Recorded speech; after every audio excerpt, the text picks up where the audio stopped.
ഞാനും എൻ്റെ കൊച്ചുമക്കളും എല്ലാവരോടും ഓച്ചറ തൊഴാൻ വന്നതാന്നേ. അമ്പലമില്ലാതെ ആൽത്തറയിൽ വാഴ് ഓങ്കാരം മൂർത്തി വസിക്കുന്ന ക്ഷേത്രമാണ് ഓച്ചറ പടനിലം. ജലധാര കഴിപ്പിച്ചു, തീർത്ഥം കുടിച്ചു, കുറച്ചു നേരം അവിടെ ഇരുന്ന് വിശ്രമിച്ചു. 56 ഏക്കറുള്ള സ്ഥലമാണ് ഓച്ചറ പടനിലം.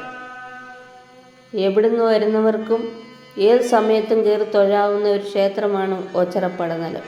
അവിടുത്തെ പ്രധാന വഴിപാടാണ് വെടിവഴിപാട്, 8 കണ്ട ഉരുളിച്ച. ഇതെല്ലാം അവിടുത്തെ പ്രധാന വഴിപാടാണ്. ഉത്സവം തുടങ്ങുന്നത് ഓച്ചറയിൽ നിന്ന് തീരുന്നത് ഓച്ചറയിലാണ്. ഓച്ചറക്കളിയോടുകൂടിയാണ് ഉത്സവം തുടങ്ങുന്നത്. 28 ഓണത്തോടുകൂടി അവസാനിക്കും. ഭയങ്കര വിശേഷമാണ് 28 ഓണത്തിന്. കാളയപ്പിടിയും എന്ത് ജനങ്ങളാമെന്നും അറിയുന്ന ഒരു ക്ഷേത്രം ഇതുപോലെ ഞാൻ കണ്ടിട്ടില്ല. ഓച്ചറക്കളി കളിക്കുന്ന കണ്ടമാണിത്. അതാണ് 8 കണ്ട ഉരുളിച്ച.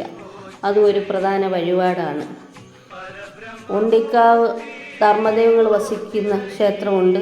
അവിടെ പുള്ളോമ്പാട്ടുണ്ട്, നാഗങ്ങളെ പ്രതിഷ്ഠകളുണ്ട്.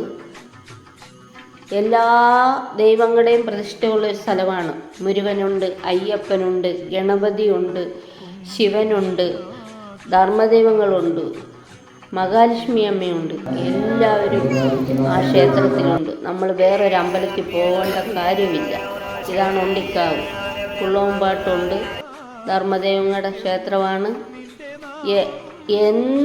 ഏത് ദൈവങ്ങളുണ്ടോ അതെല്ലാം ഓച്ചറ അമ്പലത്തിലുണ്ട്.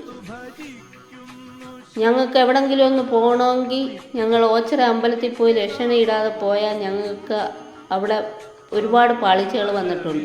ശബരിമല പോകണമെങ്കിലും പളനി പോകണമെങ്കിലും അവിടെ ചെന്ന് മാലയിടണം. മാലയിട്ട് ഗണപതിക്ക് തേങ്ങ ഉടച്ചതിന് ശേഷമേ മാലയിടത്തുള്ളൂ.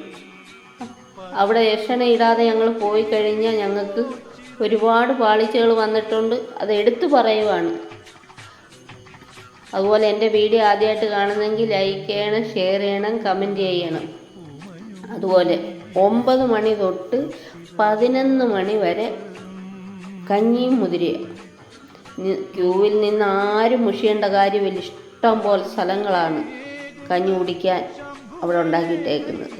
പാത്രമുണ്ട്, സ്പൂണുണ്ട്, കഴുകാൻ ഇഷ്ടം പോലെ വെള്ളമുണ്ട്. ഒന്നിനും വെയിൽ കൊള്ളണ്ട, മഴ നനയേണ്ട ഒന്നും. അതുപോലെ നമുക്ക് കഴിച്ചിട്ട് നമ്മുടെ വീട്ടിൽ കുറച്ച് കഞ്ഞി കൊണ്ടുപോകണമെങ്കിൽ ഒരു പാത്രം മേടിച്ച് കഞ്ഞി കൊണ്ടുപോകാം.